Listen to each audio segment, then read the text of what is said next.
ইতিকাফ শব্দের অর্থ হলো কি? অবস্থান করা। কোথায়?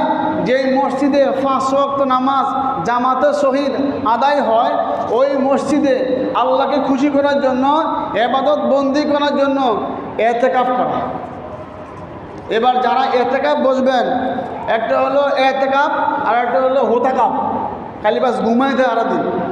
ইতিকাফ তো ঘুমাই, তো ইতিকাফ বসছেন কেন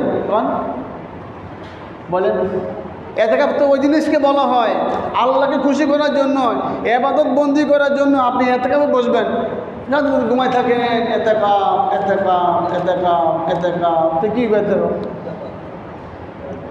পীর সাহেব বলছে মুরিদরে প্রত্যেক দিন 100 বার মৃত্যুকে স্মরণ করবা। তো মুরিদ তো আর অত চালাক না, অত সব বুঝে, দুনিয়া সব বুঝে, কিন্তু আখিরাত বুঝে না। তো মুরিদ বাস স্মরণ করতেছে মৃত্যু মৃত্যু মৃত্যু মৃত্যু। বরং কি এই মৃত্যু? এই মৃত্যু না তো, আসল মৃত্যুকে তালাশ করা। আমি যে মারা যাব, আমি কোথায় থাকব, আমার অবস্থা কী হবে, আমার কবর কী হবে, আমার হাসর কী হবে, আমার মিজান কী হবে, ওই মৃত্যু তালাশ করা।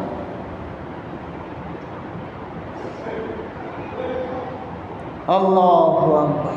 এই জন্য কথা বোঝা, কথাগুলো শ্রবণ করা। তো এই শবে কদর তালাশ করার জন্য যিনি ইতিকাফ করবেন, যিনি ইতিকাফে বসবেন, তিনি 100% এই শবে কদর ইনশাআল্লাহ পেয়ে যাবেন।